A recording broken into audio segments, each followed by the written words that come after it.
All right, here is a little bit of Joe Biden last night. He only came out and spoke for 5 minutes. And I sort of like, this is what I was suggesting last week, that they're going to take any opportunity they can to get him out in prime time. I'm happy it's not, bombing Grenada or something. Yeah. But they're going to get him out and any occasion they can in prime time to show that he's in command of stuff and has command over himself. And can now, by the way. But the problem is that, and this is the thing, that when you send him out for only 5 minutes to talk about this, when it's an opportunity, like it's a perfect opportunity for the president to come out.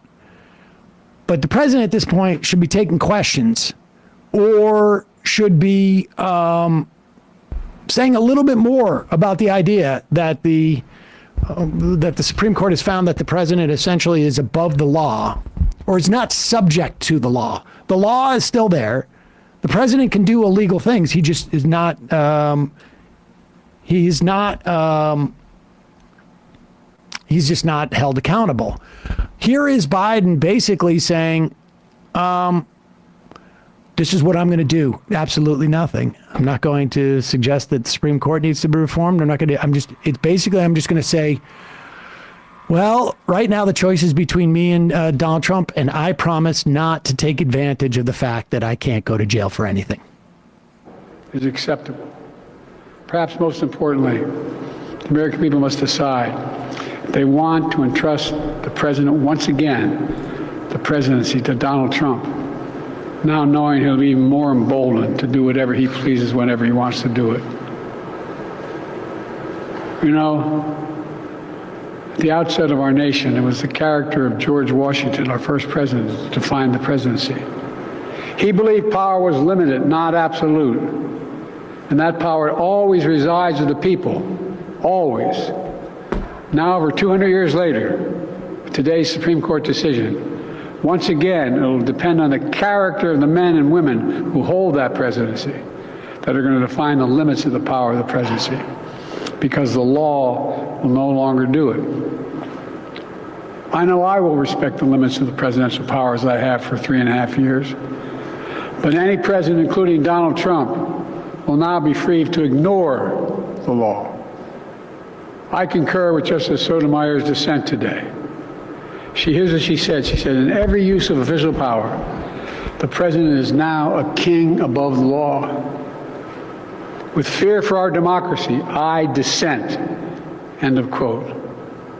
So should the American people dissent. I dissent. May God bless you all, and may God help preserve our democracy. Thank you. May God protect our children. And he doesn't Aside the fact, just watch him walk off. I think that's actually relevant. A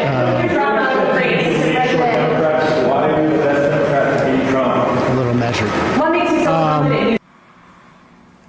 So aside from the fact that this is, if the debate was a one-off, you would use this opportunity to show how that debate was a one-off. Look what I can do.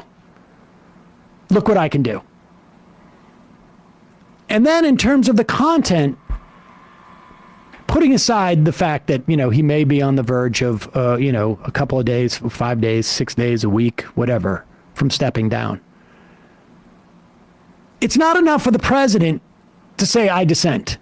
It's enough for the Supreme Court justice who's in the minority to write, I dissent, because that is the extent into which they can dissent. They don't have the ability to go and say, I'm reforming this court. They don't have the ability to say that I'm telling my the chair of the Judiciary Committee to start holding hearings. They don't have the ability to do anything except for I dissent. That is the role of a Supreme Court justice.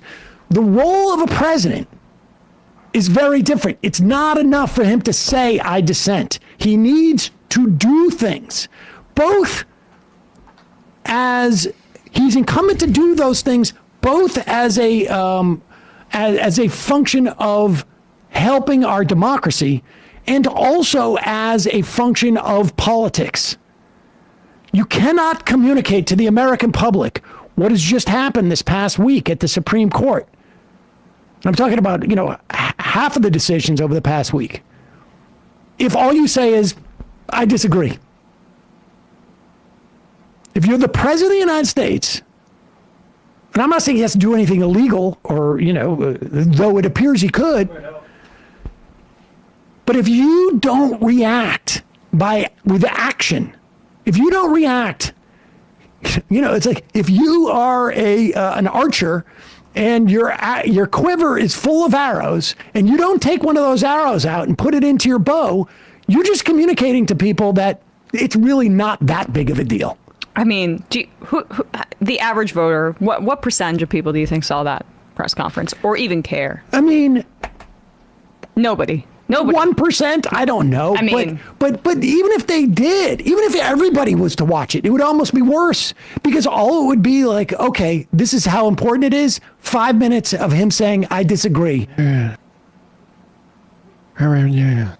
He's so feeble. Like he can't actively react to anything at the stage. But even it's not even a matter about performance. I'm talking about this is something that I have no doubt that Joe Biden wouldn't do any differently. Frankly, yes. If he was more, regardless of his mental state, this is a 1992 Democratic politician disease that he has, which is you need to show the American public just how bad it is by your reaction. You need to show, not tell, show. Yeah. Hearings. Talk about court packing. I mean, AOC is attempting to do that by bringing up articles of impeachment in the House, even though it's controlled by the Republicans, because 100%. she is living in reality and understands that she wants to communicate. This is a big deal. Exactly. I mean, Republicans have understood this. I mean, like even when they fail, like the Biden crime family bullshit, they were doing it because they knew that they were they wanted to draw attention to hurt their political opponent. So. I mean, I don't know, Sam. Do you want? Okay. I'm like, yes. I'm champing at the bit here because this is moving so quickly, much more quickly than I anticipated, and I had a sense that there's a good chance Biden's going to step down, and I did not think that we were going to get Nancy Pelosi on TV today with Andrea Mitchell, basically opening the door for that, and Jim Clyburn. They were quoted. Democratic aides spoke off the record, and other lawmakers, it could have been them as well, to NBC, essentially saying that they'd expressed concern about Biden's cognition over the past few months, and they mentioned that three of the lawmakers behind the scenes who had been expressing concern were Jim Clyburn, Hakeem Jeffries, and Nancy Pelosi. And now 2 out of 3 of those are going on television right now. And it's different for Jeffries because he's in leadership still, and are opening the door for Biden to step down here. And this comes with new CNN polling we can get into that looks much rosier for Kamala Harris than I think some people anticipated, and pretty dismal for Biden.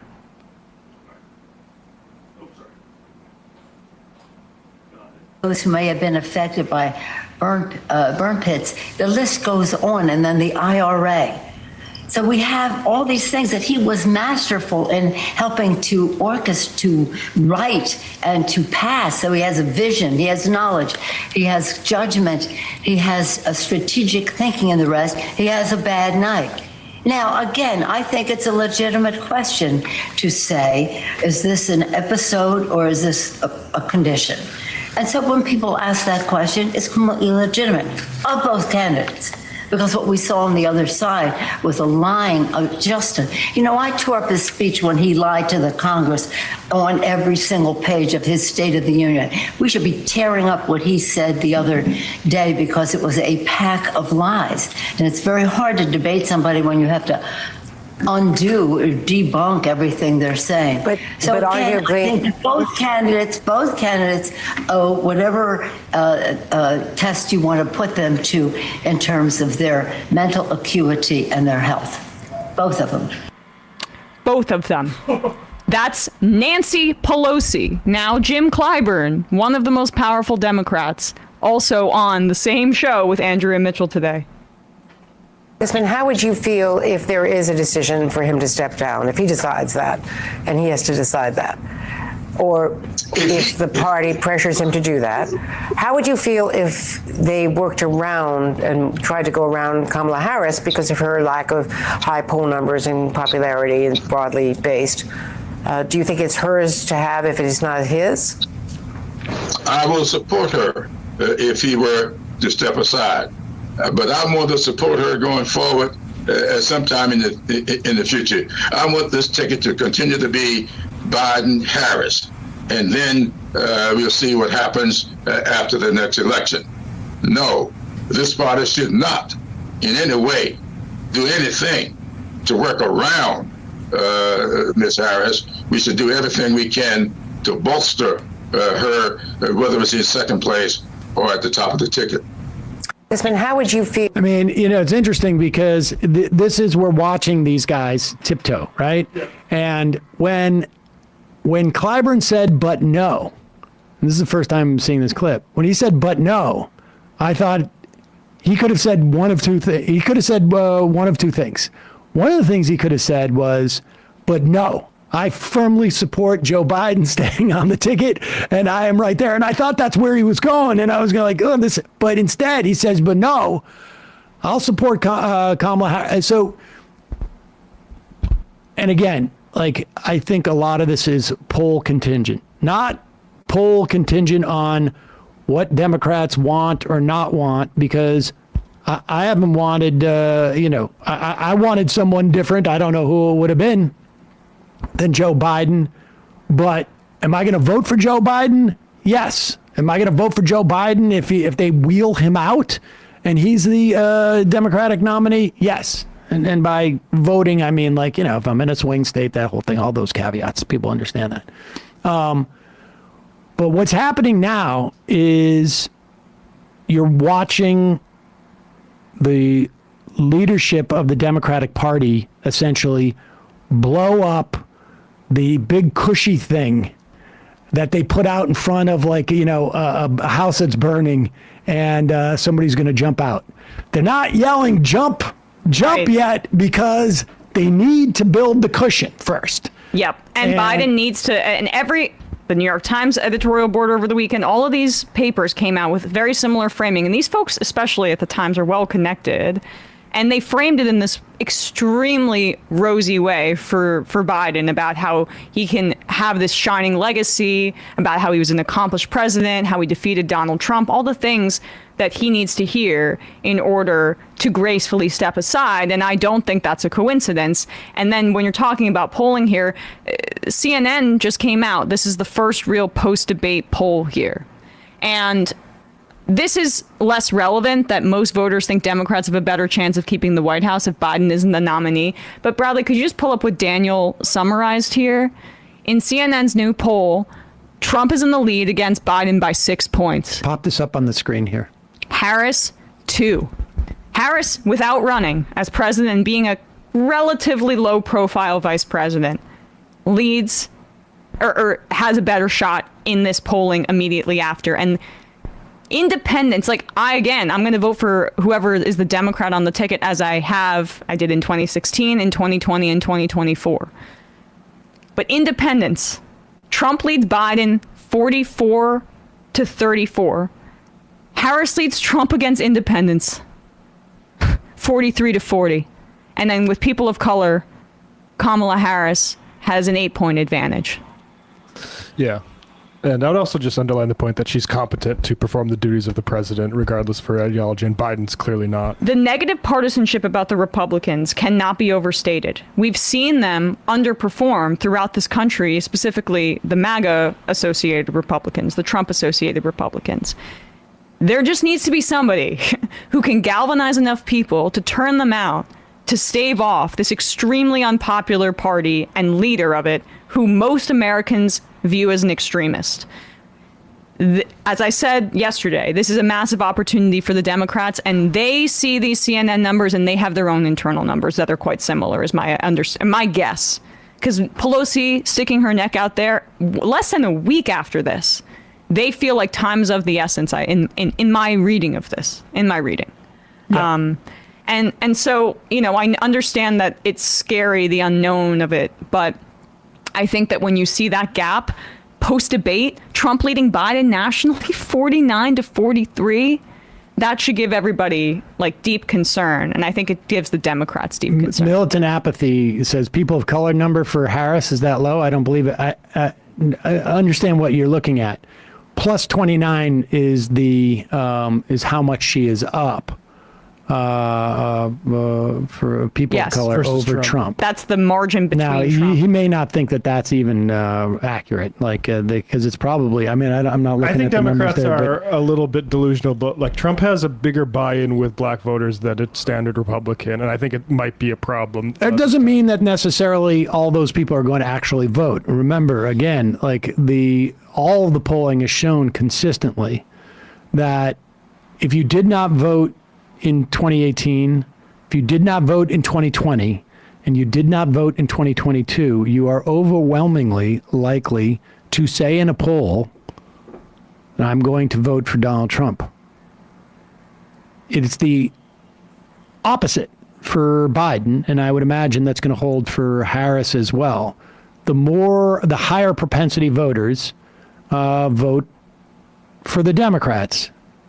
The lower propensity voter are saying they're going to vote for the Republican. And why do I say? Because statistically speaking, a high propensity voter, almost definitionally, votes more often and is more likely to vote than a low propensity voter. And and this is, I mean, we didn't even mention this, but Lloyd Doggett of Texas, maybe I can't forget if I said it off air, has now become the first sitting Democratic lawmaker. He's the representative from a safe blue district in Austin, Texas, and he's called on Biden to withdraw, citing LBJ, also with some flowery language about his record here, and he served in the House since 1995. So almost my entire lifetime. He's a long-serving Democrat to call on Biden to withdraw. So this is moving incredibly quickly, and I think that's it. Not relative to how soon the election is. No, but relative to what we saw with the Yep. debate, again. The convention now has a real opportunity to be not one that's focused on a candidate, Biden, who can't really campaign. He can give a stump speech, he can go and do rallies, but part of campaigning is also talking extemporaneously to the press, doing media, making your case to the public. He's been unable to do any of those things. And I think that the Democrats are freaking out rightfully for that reason. Kamala Harris can at least competently make a case and speak to what the agenda would be. And the convention would have been the big story. It also would have been the protests about Gaza. Now, Kamala Harris is a part of the administration, but she, and we noted this at the time, had been leaking to Politico and other outlets that her position was different from Biden on this front. There may have been some worries and thinking like, maybe I got to set the table here because he could withdraw, or for her future ambitions to distance herself from Biden supporting this genocide. This allows for a reset on Gaza at the convention. You know my thoughts on this from a strategic perspective, but I also think that like we're barreling towards something, and it's unprecedented. Steve Austin on the IM. I guarantee if you change the ticket now, the Dems will lose the South and the election. Stay the course, win the election, and then have Biden resign after the first year with Kamala taking over. Based on what? Based on what? Or are you making that claim, The Democrats are going to lose the South. I would make that bet regardless. But the election, based on what? Like, we just gave you the numbers. Yeah, I mean, it is...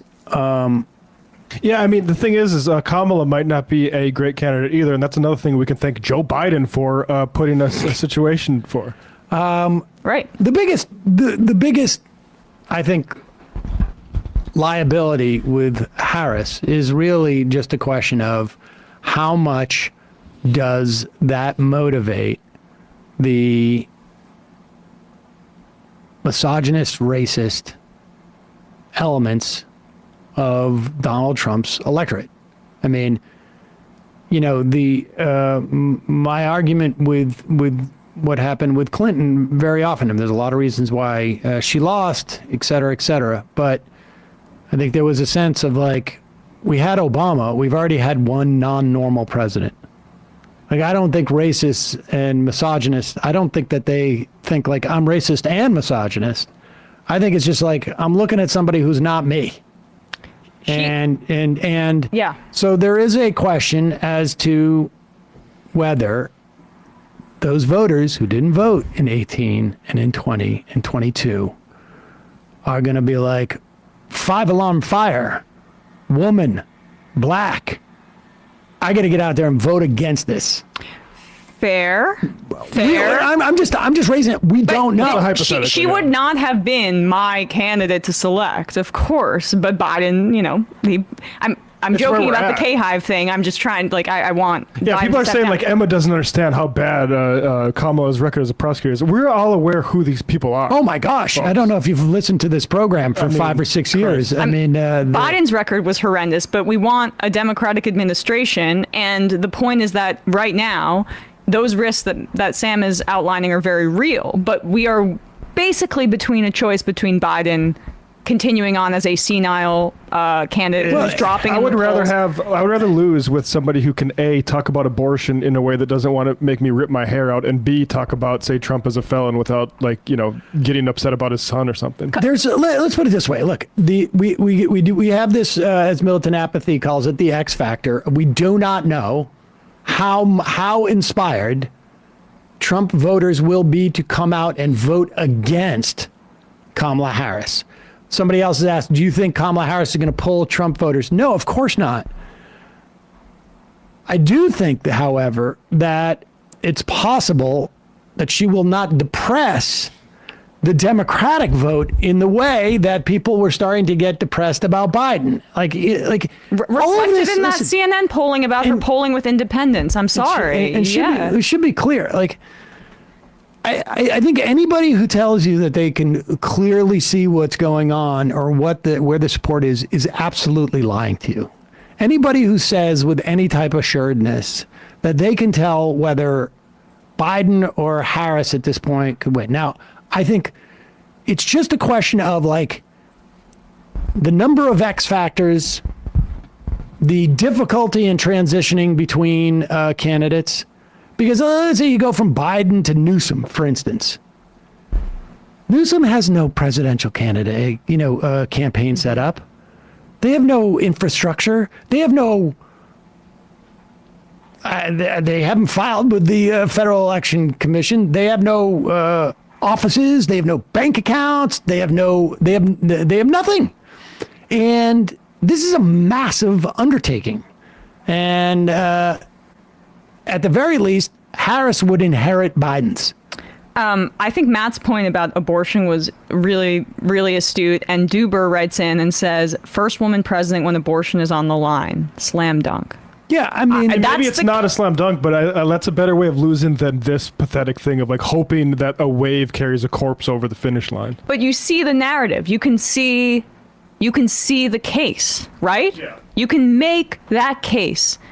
What is the case for Biden? For a normie voter who goes, that guy is like, I mean, it's different from when I talk to like my liberal parents who are terrified of Trump and they want Biden to step down, but it's because they're afraid of Trump. But it's a different thing about like who is going to be motivated to come out. And if we're talking about suburban women, as the Trump campaign seems to think, is like being the holy grail of this election. You think that a better case can be made to turn them out when you have the first female president potentially and abortion's on the ticket, when it's going to be a ballot measure in Arizona, most likely, if all those signatures hold up, and in Nevada, 2 swing states where Biden is currently down in polling pre-debate? I mean, I could make an argument that it's going to be harder for Harris, but the reality is like all of these things are X factors. One thing that is very, very clear. The only way that the narrative about Biden's going to change is if Biden comes out there and does a 2-hour press conference, handles questions, is light on his feet, and can, has a couple of zingers, makes a joke or two. I know you think I'm old, but, listen. Or, says to a reporter, that's a good question, young fella. But I'll tell you what, I've been, right. And is there anybody who can make the case that he can do that? Because the State of the Union reset. After the State of the Union, you saw no more Biden's too old stories because he came out there and he performed very well. It was one of the best State of the Unions I've ever seen, period. I think it was one of the most effective. He got the Republicans He did well. to sign off. Or was this Social Security? Was that that was this time? Yeah, right? and then he went Yeah. back and forth with them a little Was bit. that 2 years ago? Social Security was 2 years ago. Where he had them all stand up and say we're all in agreement that we're not going to cut social Oh, that programs. was 2 two, years ago. two State of the Union. But he did talk about Social Security. But Oh, this, yeah, this yeah. past Social Security was very effective. Very effective. I mean, he was going back and forth. I mean, Yeah. he was and he was also feeding off because Marjorie Taylor Greene was Right. interfering and yelling, and he was just sort of going back and forth with And- it as opposed to letting it stifle. And him. look, if Biden has the ability to do that, he really needs to do it in the next week, and he comes out and he does it, that's the only way this narrative changes. Yeah. But I really believe that the people around him who are starting to say this, and by around him I mean even like the Clyburns and the Pelosi's, if they thought he had the ability to do that, they wouldn't be saying what they're saying now. Just announced a few minutes ago, George Stephanopoulos is going to have the first interview with Biden since the debate. Okay, and so this is what we're going to see. We're going to see they're going to send Biden out. Last night was part of it, and they're going to try and change the narrative. Mm-hmm. And it really is going to come down to his ability to do that, because if he doesn't have the ability to change the narrative, this isn't like is he corrupt narrative or is his policies bad narrative, right? That's all sort of like very, very subjective. There was nothing subjective about the takeaway that people had from the debate. And Right? what, I mean, what like, there was, percentage like- of people are going to watch this interview with George Stephanopoulos? Well- who watched the most? The CNN was thrilled. It was over 50 million people that watched that debate, let alone social media. I beat Medicare. I this is not about, if he goes on this debate, and I think it's not, I mean, in this interview, and I don't think this interview is enough. I think you need to put him in a press conference where he can take questions from like 5 different people or whatever it is. But he needs to be able to do performances that convince Pelosi, convince Clyburn, convince Jake Tapper, convince, Chuck Todd or whomever it is. That's because otherwise, Thomas Friedman, because otherwise the narrative sticks. Because these are not, these aren't lefties. These aren't people with an ideological axe to grind. The narrative sticks. And the bar is going to be even higher because there's a desire by the press. And so the reality is, when you're making this assessment, there are a lot of X factors about Kamala Harris. But in terms of Biden, the one thing that is that this narrative is there unless he does something spectacular. Like if he comes out, rips his shirt off, does a couple of push-ups. Mm-hmm. Yeah. Famously, David Cameron had a big, long, impromptu speech that won him the sort of Tory leadership back in the day. I just frankly don't think Biden's capable. No, I don't think doing he's it. capable of doing it either. But I'm saying that is That's the theory, but the difference between something like David Cameron and changing a narrative, or Obama coming out and having a better second debate performance against Mitt Romney, is that this is a distinct narrative that's different from a bad performance or a bad narrative. It's an understanding that he will decline as the months and years go on. I don't understand why people are treating this as if it's like bad PR, or he had a sex scandal, or there was something bad that happened in his presidency. The narrative is about declining cognition. There is no way it gets better because Americans can do math and understand that about aging and dying. That's my feeling. This is different than other narratives or other bad press or bad polling, because now it's like It's reality. It's there's no putting this toothpaste back in the tube. You can't. I mean, for the most part, I think that's correct. But again, if he comes out and he does like half a dozen jumping jacks, here's part of the other problem. I mean, this is the problem right here that Emma's talking about. This is an advertisement from the Friends of Dave McCormick. Who's Dave McCormick? He is running against Bob Casey in Pennsylvania. And these are the type of ads you're going to see over and over and over again unless one of two things happen. Unless Joe Biden shows up at this Stephanopoulos interview, rips off his shirt, does a couple of push-ups, does a couple of jumping jacks, and then begins to, I don't know, Hit a golf ball. hit a golf ball or, talk, start weaving some type of magical oracle, or oration to He recites Stephanopoulos. Kendrick Lamar's Euphoria. Or if he drops out. Hey, folks, don't forget to hit the subscribe button and check out our daily show. We do it every day at 12 p.m. Eastern for about 2.5 hours. We even take phone calls. You should check that out.